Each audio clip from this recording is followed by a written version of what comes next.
राजकुमारी मारवण अब पूरी तरह एक खूबसूरत युवती बन चुकी थी।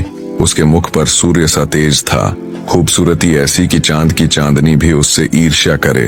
दूत ने जब उसको देखा तो देखता ही रह गया। राजकुमारी के जाने के काफी देर बाद दूत अपने होशो हवास में लौटा और चुपचाप वापस नरवरगढ़ की ओर चल दिया। दूत वापस आया तो देखा राजकुमारी मालवण बड़ी बेसब्री के साथ उसकी प्रतीक्षा कर रही थी। दूत को देखते ही बिना एक भी पल गवाए मालवण बोल पड़ी, कहो दूत, क्या तुमने राजकुमारी मालवण को देखा? कैसी दिखती है वो?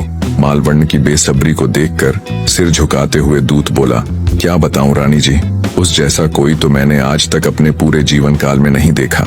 वो सुंदरता में ऐसी कि स्वर्ग की अप्सराएं भी उसके सामने फीकी नजर आए। उसका तेज ऐसा कि सूर्य की रोशनी भी उसके आगे मध्यम लगे। उसके चेहरे की मासूमियत ऐसी कि लक्ष्मी जी को भी पीछे छोड़ दे। उसे देखकर ऐसा लगता है जैसे साक्षात रूप की देवी उतर आई हो।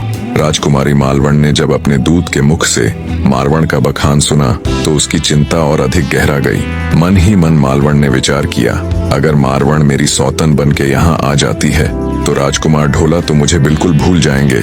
उनका सारा मोह राजकुमारी मारवण में हो जाएगा। नहीं नहीं, मैं ऐसा कदापि नहीं होने दूंगी। काफी देर सोचने विचारने के बाद आखिरकार मालवण ने इसका एक हल ढूंढा।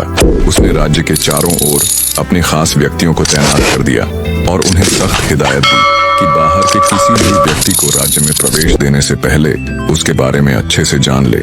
यदि पूंगलगढ़ से कोई व्यक्ति हमारे राज्य में प्रवेश करे तो उसे मृत्यु के घाट उतार दिया जाए।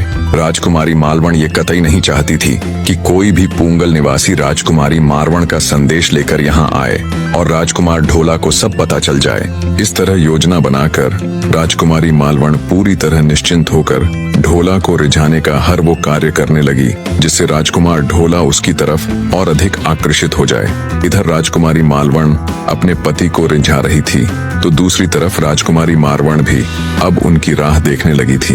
वो बचपन से ही सुनते आ रही थी कि युवा अवस्था को प्राप्त होने पर उसके सपनों का राजकुमार उसे लेने के लिए आएगा।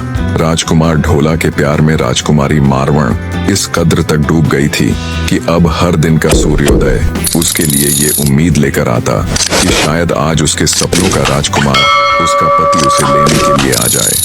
ऐसे ही सूर्यास्त होने तक हर रोज वो अपने पति ढोला की बाट देखती। राजकुमारी को पूरा यकीन था कि एक न एक दिन उसका पति उसे लेने जरूर आएगा। राजकुमारी मारू ने आज तक अपने पति की एक झलक तक नहीं देखी थी, पर फिर भी वो राजकुमार ढोला से अथाह प्रेम करती थी। उसको ऐसे अपने पति के लिए तड़पते देख उसकी सखियां उसे छेड़ती, उसे सताती, पर राजकुमारी मारू को उनकी किसी भी बात का बुरा ना लगता।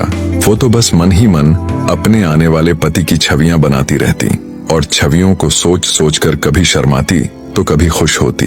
रानी उमादे जब अपनी पुत्री मारू की इस मनोदशा से परिचित हुई तो उसने राजा पिंगल के आगे इसका जिक्र किया और बोली, महाराज, हमारी पुत्री को 16वां सावन लग चुका है पर राजकुमार ढोला का अब तक कोई अता पता नहीं। हे महाराज, कहीं ऐसा ना हो कि वो लोग हमारी मारू को भूल गए हों।